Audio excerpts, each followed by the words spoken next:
Funding for This Is Nashville comes from you, our listeners, and Music City Prep Clinic, Nashville-based provider for PrEP, and offering comprehensive sexual health services in an environment designed to be safe, professional, and shame-free. Learn more at musiccityprep.org. I'm Blake Farmer, and this is Nashville.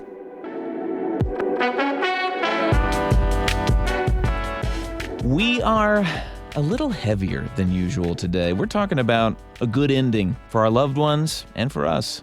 For those who make it into older age, more likely than not, an ending is going to involve hospice care. But not until you experience hospice with someone close to you do you realize just how many questions may come up about what hospice is supposed to provide in the twilight of life. And the experience is highly dependent on the agency who's providing hospice. Yes, there are options. That's something we'll talk about this hour. Thank you for joining us. It's our fourth episode in a series we call Next Age, where we're having conversations about growing older and reframing aging in a way that helps all of us. This series is made possible thanks in part to Blue Cross Blue Shield of Tennessee and the West End Home Foundation. We're going to start by getting pretty personal. Our guests are fresh off of a hospice journey with a loved one here in Middle Tennessee, but I'll go first. In 2019, I spent a year reporting on the hospice industry, learned a lot. I was particularly interested in this part of healthcare because my own mother was entering this period of her care. In fact, she died just a few weeks after my series of stories aired. It was called The Cost of Dying, and after going through it myself, I also had to follow up that series with this little audio essay of mine. Let's listen. My mother died November 3rd of complications from ALS, Lou Gehrig's disease. She spent 13 months on hospice, and getting a front row seat to her experience armed me with better questions for other families. Mom really didn't want to be recorded, which I did not understand at first. Then I realized she didn't like the way she sounded anymore. I can still talk. As a former music teacher and principal, her voice was a big part of who she was. And after ALS paralyzed her legs and then her arms, it also froze the muscles used to breathe and talk. So a machine pumped air in and out through her nostrils. It's when you let it loose, the air goes down your mouth. So that's why when I cry or laugh, I snort. I know you didn't really want to talk to me. Well, I love you. But nothing for anybody else. I'd been talking to hospice patients and families for nearly a year at that point. It's a little easier to keep it together when it's not your 69-year-old mother. Still, it is an emotional experience to interview anyone who's dying. I'm a 98-year-old war veteran. William McGill of Whites Creek had his oxygen on overdrive when I talked to him just days before his death. He was ready. He'd been a widower for more than a decade. Well, I'd like to meet my wife in heaven. McGill took care of her when she called off curative treatment and chose hospice instead. But when his chronic lung condition was deemed terminal, he had to lean on his daughters who live out of town. They were struggling to figure out how to help him at home. They wanted to either find a nursing home or come up with the money for private caregivers. I don't think they can handle it. End-of-life advocates are becoming increasingly aware that despite all the help hospice provides, it still leaves a lot of the burden on family caregivers, especially spouses and children. I sat with my mother-in-law in Fort Worth as she kept vigil by her mother last year, drawing her final breaths with extended pauses. They're excruciating. I've watched Pam Stewart all my married life care for her parents. She was an only child, so there wasn't much question of who was going to take care of Boots and Pat Mommy, as we called them. You do things for them that you don't think you would ever have been able to do to people who were very dignified and very private, and yet you're having to do things for them that child should not have to do for their parent. Pam says all that busyness of changing diapers or otherwise dealing with bodily fluids interrupts what you hope to be a time of reflection. For what it's worth, she had a much better experience with her mother in an inpatient hospice facility than with her father, who died at home. It was just a few months later I was sitting with my mom. And I'm looking out the window at The hydrangea is blooming. Even with grown kids in town, it was her husband of 42 years shouldering nearly all the weight. So, he's 24 hours, 7 days a week. Though we've hired a caregiver for 3 days, so he gets out of the house. Otherwise, I'd say the burden of feeling responsible probably overwhelms him. If he so much as went outside, Dad had to worry whether she might be choking with no way to alert anyone. This round-the-clock vigilance can even lead to a particular kind of suffering that's been given a name now, caregiver syndrome. And Mom knew she'd never be able to return the favor. Yeah, he was a good choice. I've thought about that a lot because there have been a couple of guys before him that I would have married if they had asked me. They would have been gone. In the final few weeks, hospice nurses came more often, but usually for check-ins or a discreet task like putting in a catheter. In the end, it was up to Dad to figure out whether she needed more morphine or nausea medication. And in the last days, she really couldn't say. If you're trying to tell us something, will you blink? Are you trying to tell us something? It was not the peaceful passing I prayed for. Mom was surrounded by family, as I think anyone would want, but she was miserable, hadn't eaten in weeks. Even her breathing machine couldn't give her enough breath. As she died, there was no nurse around for reassurance, and that's pretty normal, especially since she died on a Sunday afternoon when staffing levels are low. This is the new reality with hospice. Death has come back home, and as beautiful as that may sound, it can be harder than we'd like to admit for the living. For WPLN News, I'm Blake Farmer. Well, that's Blake from 5 years ago, but still feels pretty fresh. So much of what I saw up close, we're going to talk about this hour. You're listening to This Is Nashville, and joining us to get started are Tiffany Johnson and Chuck Cardona. They also both lost their moms recently. Chuck's mom passed away on hospice care at her home late last year in Dixon. Tiffany's mom received hospice care at a memory care facility in Hendersonville. Thank you for joining us for this topic. Thank you. Well, would you mind starting just painting us a picture of your mothers? Tiffany, you can start. Yes. My mother, Marianne Johnson, she was born and raised here in North Nashville. She went to North High. She was a great woman. She loved her church. She belonged to Mount Zion Baptist Church here in Nashville. She was a hard worker. She loved to dance. She loved skating. She loved singing. Her favorite band was Frankie Beverly and Mays. And so anytime they would come to town, she would go see them. She would travel to go see them. She was our diehard 49ers fans and a Lakers fan. She loved her some Shaq. She used to always say, bend your knees when you at the free throw line. Bend your knees. I can see her screaming at the TV now. Loved it. That's beautiful. Yeah, she was just always a ray of sunshine. Chuck, how about you? Tell us about Mom.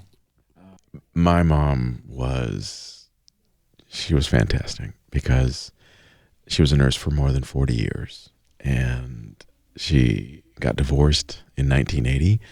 At a time when there was still a little bit of a stigma to divorce. She moved us in with her mom, my grandmother, and raised 2 boys for all the fun and not so fun things that can bring. She built a career there. She built a home. She paid off her home in that time.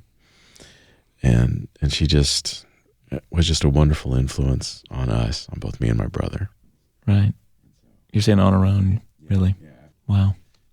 Well, this is helpful in just kind of picturing this because we all, as we're having this discussion, of course, have our people in our minds as we're going through this.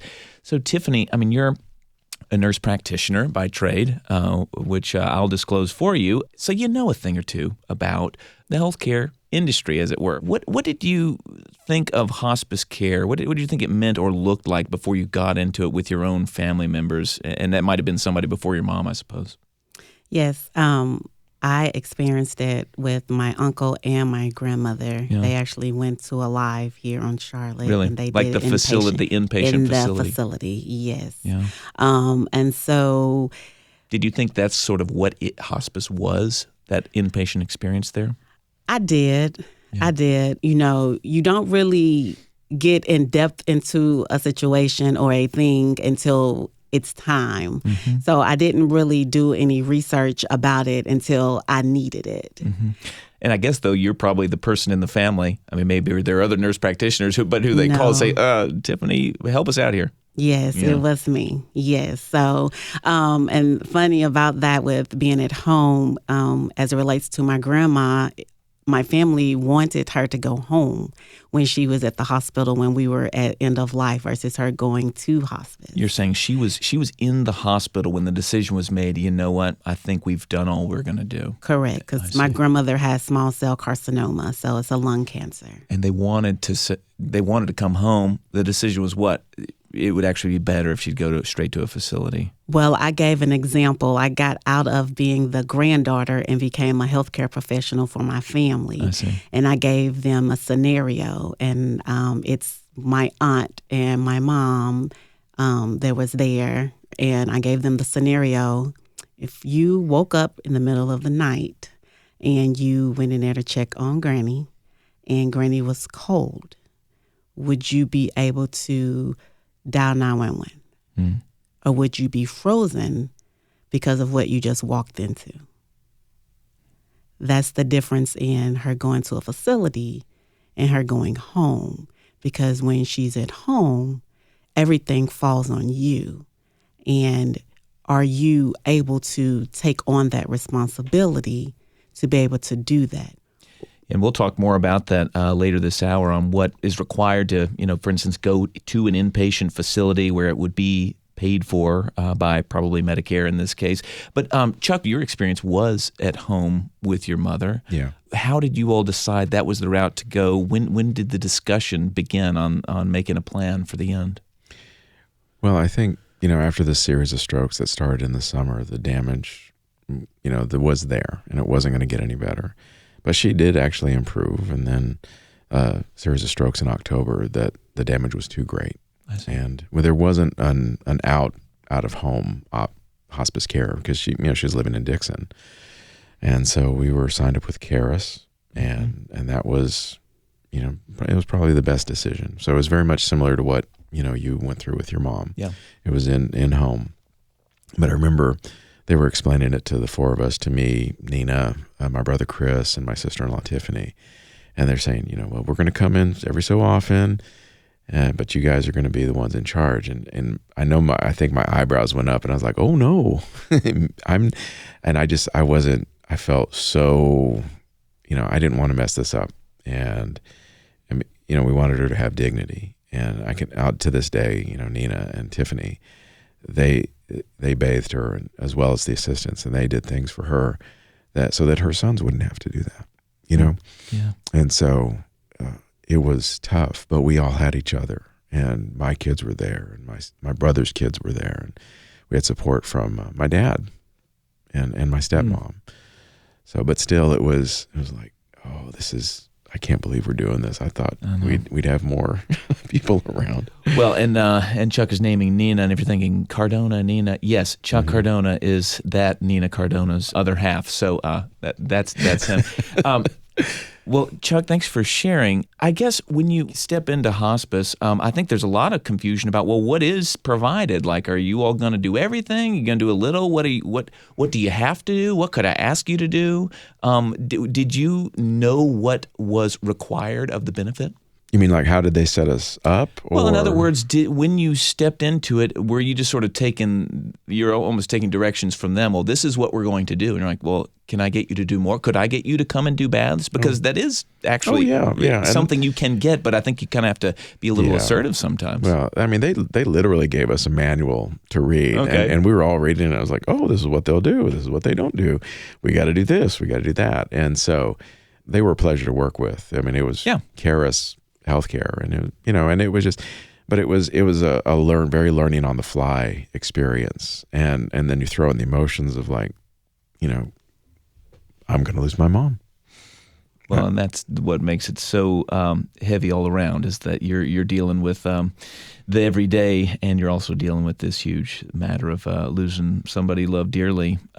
Tiffany, your experience was a little different because your mother, I believe, was already in a memory care facility, and then you sort of got hospice on top of that. Did you know that was available to you beforehand?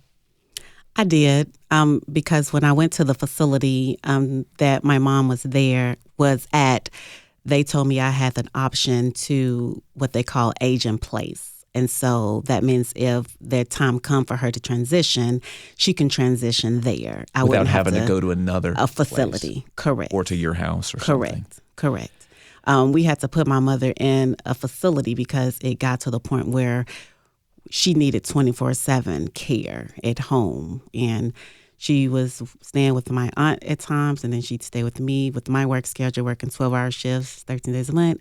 That kind of hard. And then with my aunt, she has a daycare, so it was kind of hard with, giving her that 24-hour care. So it was a very hard decision to, for one, put her in a memory care. Yeah.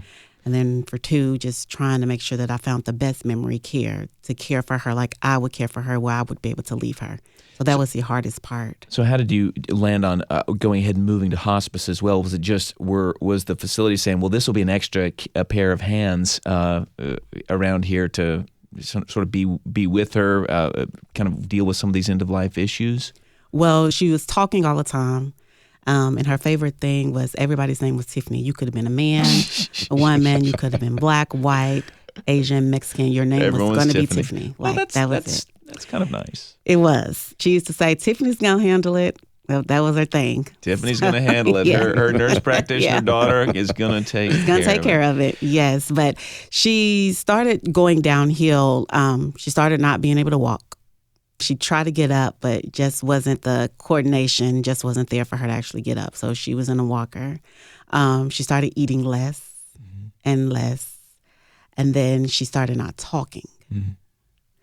And then after that, she wouldn't open her eyes anymore. So it was kind of like a downward spiral. And this happened in a matter of like 2 weeks, just the decline. And so when she got like that, and then a medical term, which is mottled, which means like your feet, because that's what you look at, turned like a grayish, ashen-like color. Mm. And so that's where okay, we're at that stage. But had she been on hospice for long? No. Oh, really? So it was the final weeks, not months. Yeah. They would ask me about it, but I was like, I don't think she's ready.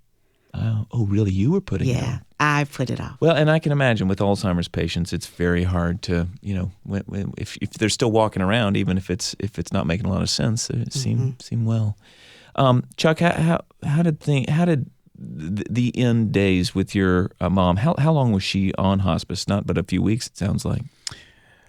Exactly, I don't remember, but it was around 10 days. 10 days. Around 10 days. And leading up to the end, were you getting more and more support, or was it still kind of on you and your siblings and in-law? As we got closer, and like you said, the feet changed colors, and you noticed the physical aspects, and especially once we started the morphine on her, we got a little bit more. And are you administering that most of the time? It was me or my sister-in-law Tiffany or Chris or Nina. But in other words, you all, it's not like someone's coming in it was us. Yeah. A lot of people talk about that being a difficult thing because it feels like a pretty big responsibility. Well, she was so tough, and she had both her hips replaced and both her knees replaced, and had, I think the term is a lumpectomy. So she had hardware in the lower part of her back. So the last 10, 15 years of her life is a lot of pain. Yeah. But this was different, but she didn't complain. And then I remember one night we would spend the night there, and sometimes Chris and Tiffany would be there, Nina and I would be there, or we'd all be there.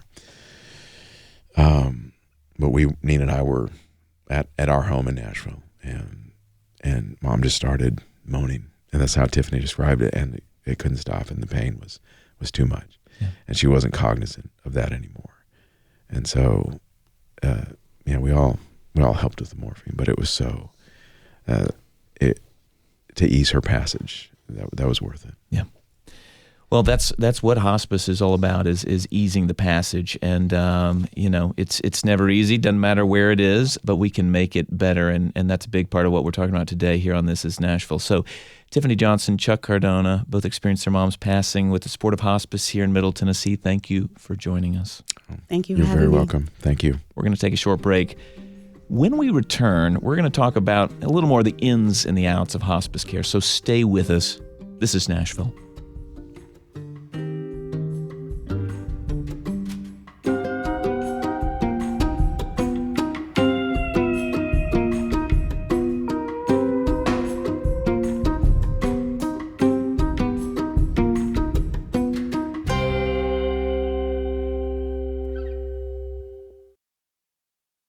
Funding for This Is Nashville comes from you, our listeners, and Music City Prep Clinic, Nashville-based provider for PrEP, and offering comprehensive sexual health services in an environment designed to be safe, professional, and shame-free. Learn more at musiccityprep.org. Funding for This Is Nashville comes from Burr and Foreman Law Firm, serving clients with transactional, litigation, and regulatory needs. Discovering how each client defines a win and working with them every step of the way to achieve it. Burr.com. I'm Blake Farmer, and this is Nashville.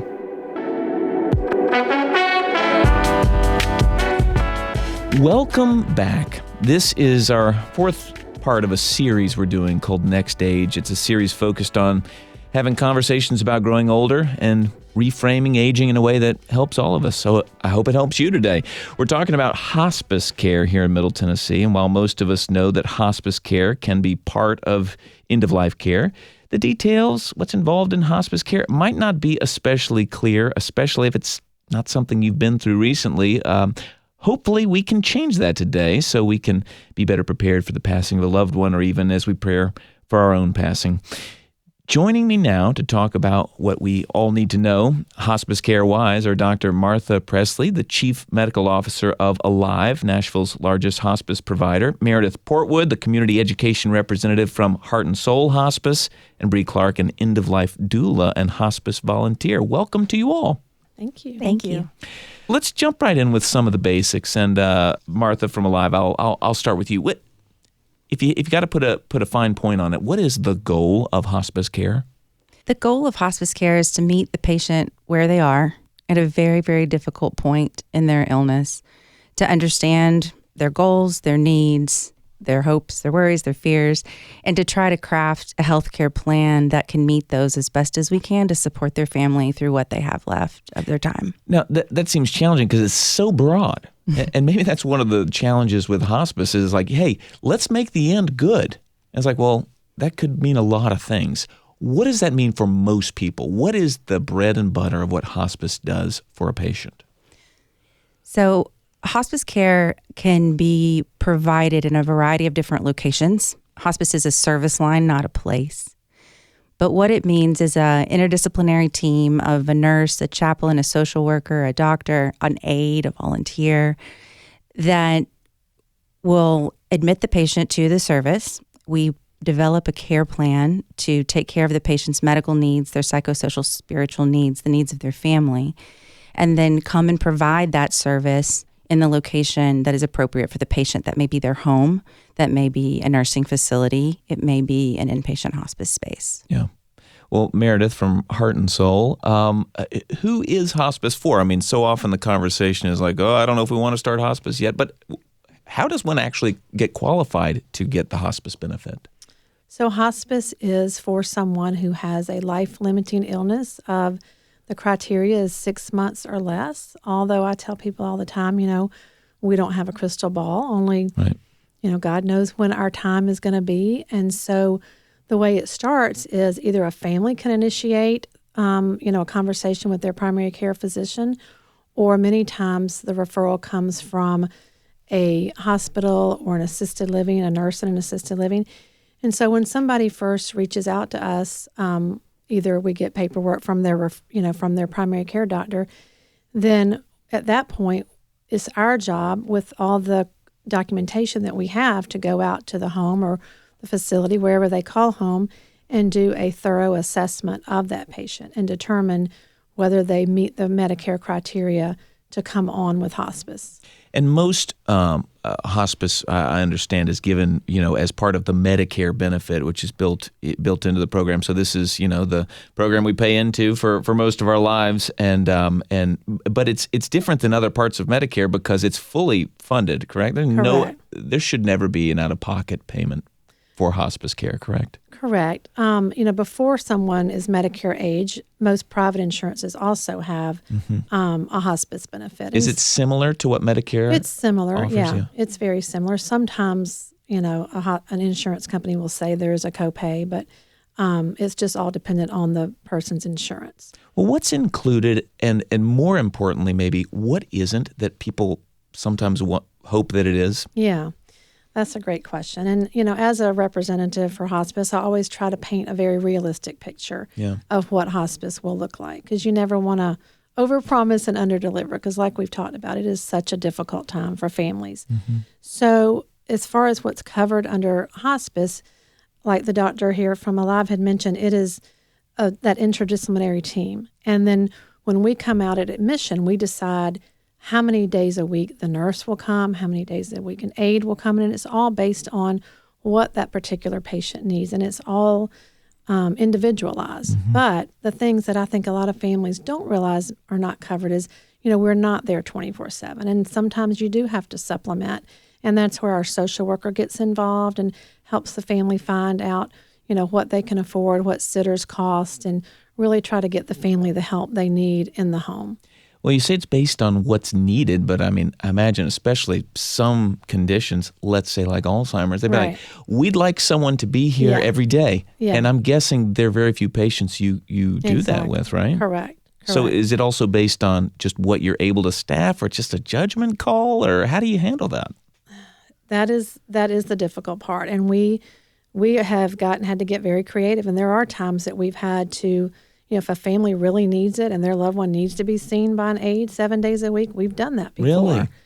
And it's really just dependent on, but like you said, it's not 24/7. And if a family is to the point where they are unable to care for their loved one at home, that's also back to where our team and our social worker has to talk about, then do you need another layer of care? And if they're unable to afford an assisted living, it may be at that point we need to help work with a nursing facility to perhaps try to get that patient on Medicaid. We do have options. Because Medicaid might actually pay for them to be in a nursing facility. Correct. If you're just joining us, I'm Blake Farmer. This is Nashville. We're talking about hospice care, and this is the part of the program where we're really down to the brass tacks of, okay, what does this look like? How do I use the hospice benefit? And so I may come back to you, Martha. I'm from Alive. What kind of questions would you suggest, let's say your own family members are asking you in some other part in Kentucky, what they should ask a hospice agency before saying, yeah, I think you're going to be the people to see us through? Absolutely. So I would go back to some of the services that they provide. Hospices are staffed differently as far as how many volunteers they have to support them. And so often hospices that have a broader volunteer base would have the ability to send someone out to the home multiple times a week if needed. So you have volunteers who really do hands-on work. It's not just sort of coming in and kind of chatting with the patient. They might do something for the patient. They do. We just had our volunteer appreciation lunch at the end of April, and I got to hear some wonderful stories from some of our volunteers that had been with patients for months, and they went almost every day. Wow. And stayed with them for a couple of hours and maybe did some light housework, but they were definitely a companion. They were definitely a relief to the home. But that's a luxury we have at an organization with a large volunteer base. Yeah. Well, so hospice can happen at home, at facilities, or at a hospice-specific unit, which there are very few of them. Alive has one. I guess you have two, actually, right? There's one in Murfreesboro, one kind of in the hospital district down West End.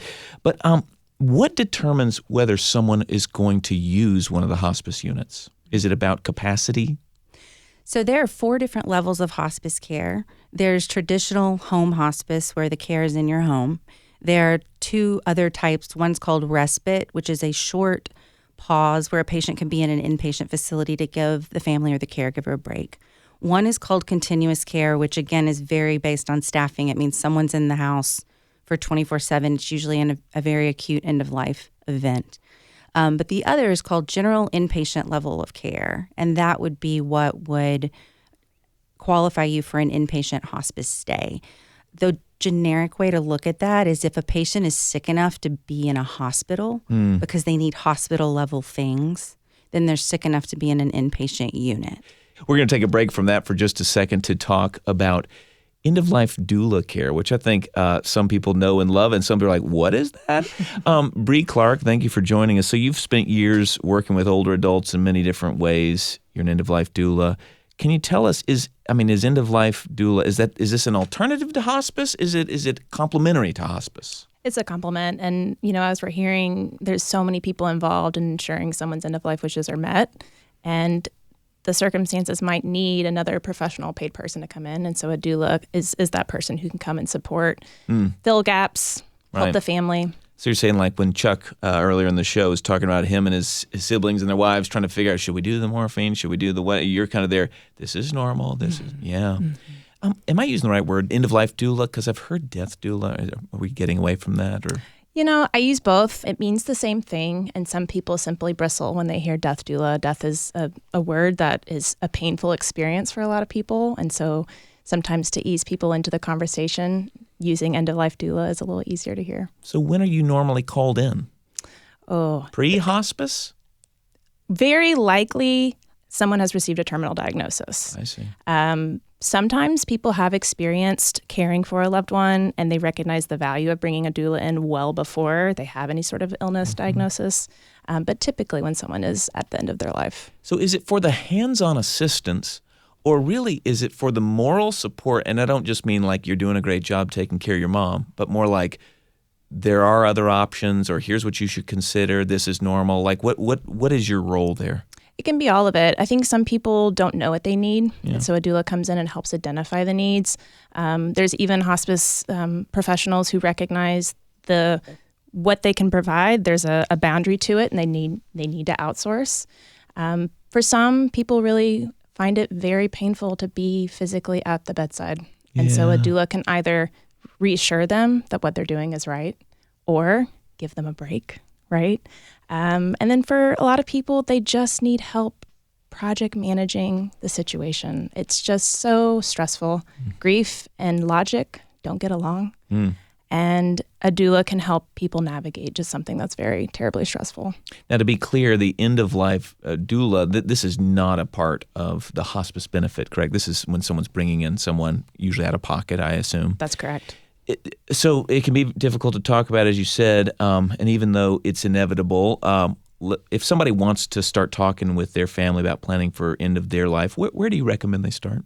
Oh, I have a lot of suggestions. I think the one that resonates with folks is to try to focus on something like a TV show, a movie, a lived experience after a funeral, and use that as a jumping off point. Like an excuse to do it. We just went to a funeral. Let's talk about... I know in my family system that's been successful. Yeah. I think because it's a difficult topic, people have a lot of reactions, right? Why is mom talking about the end of their life all of a sudden? Or why is this front of mind for you?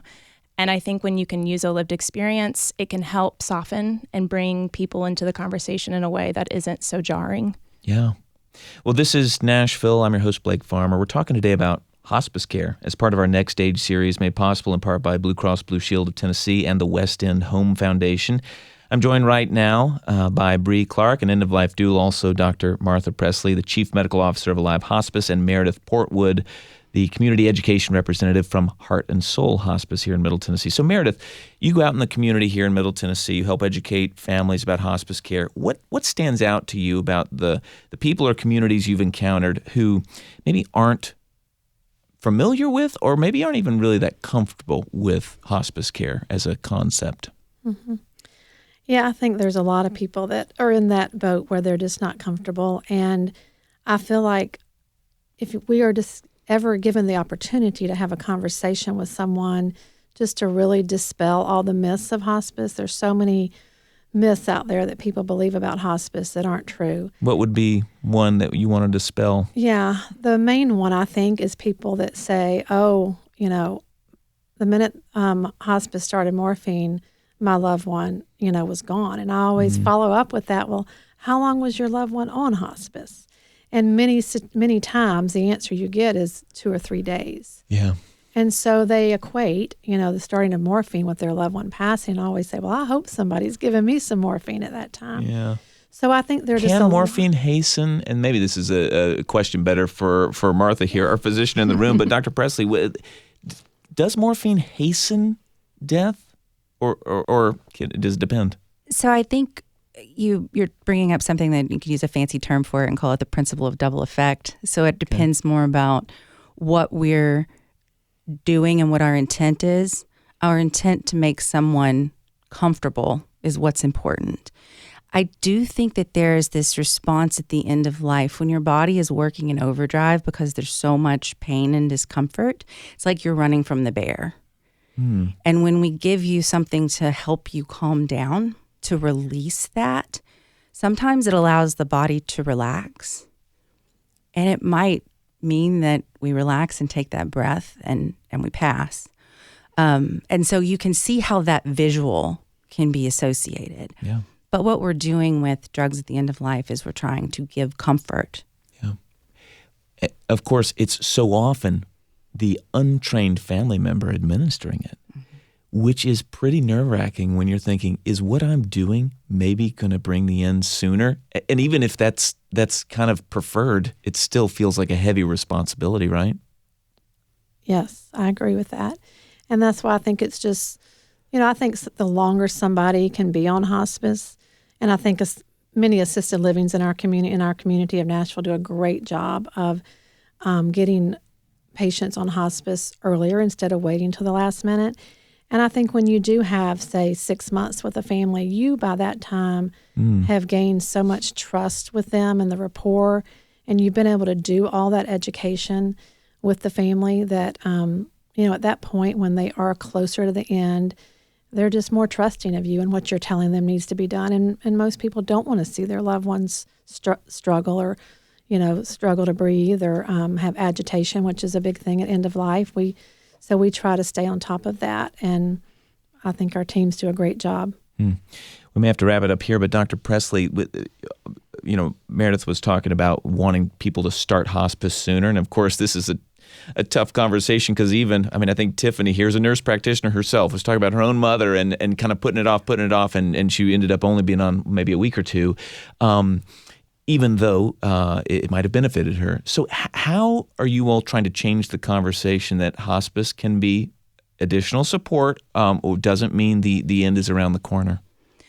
So the branch of hospice and palliative medicine called palliative care is just that. It's more upstream, patient-centered, supportive care that can come in earlier and start having conversations about advanced care planning, about what happens as we progress through our illness, and hopefully building a relationship with a palliative care provider earlier will allow families to reach a hospice decision earlier.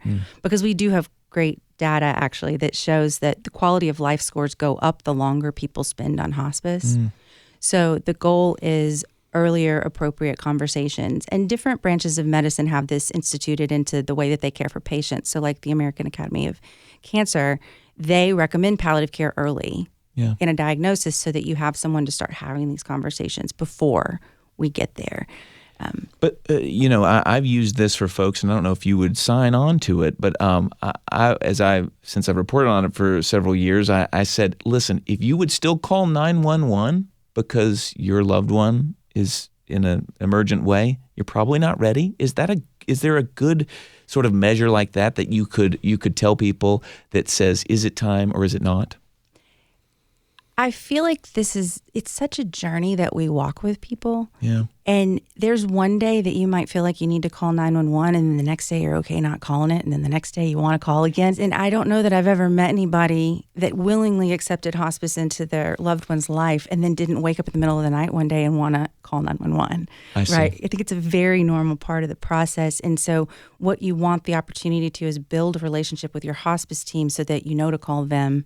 You have somebody else that can help you in an emergency and help walk through that. I think, but to your previous question is when do you kind of know you're ready? I think that conversation is more about goals and about being ready to be at home, being ready to focus on your family, being ready to focus on quality of life. So moving your locus of care to home and comfort as opposed to kind of the medicalization of your illness. And that philosophical transition, I think, is where people are ready to accept and at least start discussing hospice. Yeah. Well, Bree Clark, let's wrap it up with this, which is how do families tend to handle that decision point that we're talking about? Oh, I think it's tough. I think the pressure of being the decision maker, especially when making those choices for a parent, the script flipped is a difficult one. And I think all too often these conversations haven't happened prior. Yeah. And so I think the sooner people can talk about some of those goals of care or where do you want to be, I think the more empowered people feel to handle those difficult situations. I don't know that you just magically make them not difficult. That's the whole point. Our loved ones dying is sad. And so the more we can talk about it and acknowledge that, I think the more empowered people feel. Bree Clark, an end-of-life doula and hospice volunteer. Dr. Martha Presley, Chief Medical Officer of Alive, Nashville's largest nonprofit hospice provider, and Meredith Portwood, the Community Education Representative of Heart and Soul Hospice here in Middle Tennessee. Thank you for being on This is Nashville. Yeah, thank you. We have to take a short break. When we return, we'll talk about navigating the grief that comes with the loss of a loved one and the grief support that is available through the hospice benefit for the family members. So stay with us.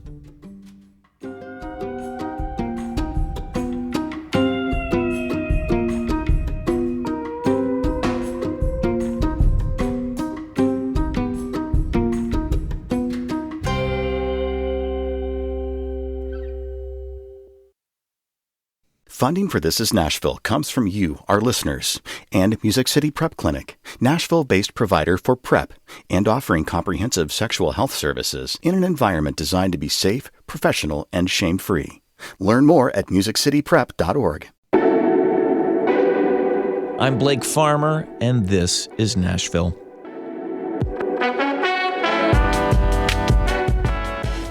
Welcome back. Today we're continuing our series, Next Age, with our conversation about hospice care, which provides support and services to those who are in the final 6 months of life, as well as for their family and loved ones. A hospice journey does not end when someone dies. A hospice agency is actually required to provide grief support for the living. Hospice providers, connected to Medicare, as most are required to offer 13 months, more than a year of support following a patient's death. And it is typically underutilized because grief is a normal, though uncomfortable, sometimes intense human experience. Grief can begin with a diagnosis, even recognition of aging, and of course show up significantly after the loss of a loved one. It can look and feel different to different people. It can even show up in different ways for the same person on different days. Sometimes connecting with others who are grieving can provide unique relief and healing, as can speaking with a dedicated grief counselor. But of course, you usually have to take some initiative to get there. Here to tell us more about what grief support can look like and resources available locally in Middle Tennessee, largely at no cost, is Allie Drescher, Director of Grief Services for Alive, a nonprofit and the largest hospice provider in Nashville. Allie, welcome to This is Nashville. Thank you, Blake. We're glad to be here. And thanks for joining us. So, briefly, how do you describe grief, especially in the context of hospice? What is it? The way I describe grief is really that it is our response to a loss. We tend to use that word and think about it as an emotional experience, and it is, but it really impacts every level of functioning that we have as a human being. So it is a social response, a physiological one. There's an occupational impact that adapting to loss has. and a spiritual one as well. It's really that internal process of coming to recognize that life looks a lot different than it did maybe a day or a week ago without that person. And it can even start before the death occurs. So that process evolves over time. So, how does this work? I'm thinking of the folks who've been on the show today talking about their own families, and it's like, well, when do they say, "Hey, I think I'd like to talk to someone"? I mean, I think sometimes a patient's like, "Well, I'm just the sister of this patient, but is this for me?" How do they actually get the grief counseling that hospice provides for the folks around a loved one? As you mentioned, all hospices are required to follow families 13 months after a death, but really our grief support begins far before that death occurs. So when someone chooses hospice care, they have that interdisciplinary team approach that Dr. Presley mentioned a few moments ago. And in that is embedded a chaplain and a social worker and access to grief support. So at Alive specifically, we offer groups and individual support for people who may be feeling grief before that death occurs. And that's really common. Experiencing grief prior to a death doesn't mean that one won't continue to grieve after a loss. And so, in our experience at Alive's Grief Center, most people initiate grief support probably around 3 months after a death. And this is really consistent with our society's response to loss, meaning people really show up well around the time of the death and around the time of maybe a celebration of life service or a repass or whatever the traditions are for that person's faith orientation and their culture. But once the dust settles and people go home, a lot of grieving people report that they feel like the world keeps turning, but theirs doesn't. And that's about the time they might reach out for support. I'm guessing that 3 months later, they are not really thinking about how Alive Hospice or some other hospice agency was in their house and providing all these services and thinking that they're still eligible for something. Like, do you find that they're often surprised that they can actually come talk to you? Well, we hope that they're aware of that in that we are providing that reminder to them even when they go through the admissions process to hospice. And I'm sure other hospice organizations are similar. And we will also just nudge them really gently and subtly after the death occurs of their person. So that means they're going to receive a phone call from a social worker that worked with their family prior to the death to check in on their bereavement needs. They'll receive something in the mail from us, a condolence card, and then some supportive written material about what grief might look like. So in that, they'll also have access to our event calendar to see that they can sign up for any support offering that we have. And I think where the surprise comes in is that Alive's Grief Center in particular is open to the community at large. Anyone can access it. So even those who have chosen a different hospice or haven't used hospice, or maybe the death was sudden and they weren't able to, they're still eligible for our services. To wrap up here, what would you tell people that they, how would you encourage them to use your services? In other words, if they're kind of on the fence, is this worth the time? Is this worth getting into? What have you seen come from it that's so beneficial for families who might not have been expecting much out of grief support? We see something really magical, especially in our group programs and workshops and memorial services where people get together with others in like circumstance. Our groups are loss specific. So a parent who has experienced the death of a child is going to be with parents who have also had that kind of experience. And in that, there's just something magical that goes beyond words, even that are spoken. It's the knowledge that you're seen and recognized in a society that might not want to broach this subject. It is the opportunity to hear someone else speak the words that you're feeling in the uttermost, deepest parts of your heart. And suddenly you realize that, like you said so well, this is a human experience. This is a natural response that's embedded in us. And if we can come together and acknowledge that, there's a freedom that comes. I have a mentor and a friend who says there's power in telling our stories. And we see that play out over and over again. So whether that's one-on-one with a counselor or in one of our group settings, I think that is the takeaway. That's why it's worth creating a support team of people around you during a really, really tough time. Why not rally the troops and expand your circle of support? Yeah. Allie Drescher is Director of Grief Services for Relied. Allie, thank you for being here. Absolutely. Well, thank you for tuning in this hour. This is a production of Nashville Public Radio. Today's episode was produced by Catherine Ruppelt. It was directed by Tasha A.F. Limley. Our board operator is Liv Lombardi. The masterminds behind our theme music there are Larange and Namir Blade. Our Next Stage series is made possible in part thanks to support from Blue Cross Blue Shield of Tennessee and the West End Home Foundation. You can always listen back at thisisnashville.org or wherever you get a podcast. Conversation doesn't have to end. You can comment, tell us what you want to hear on the show. Give us a call and leave us a message. You might be heard on air. 615-751-2500. The socials are This Is Nashville. That's our handle. This is Nashville. I'm Blake Farmer. Go in peace.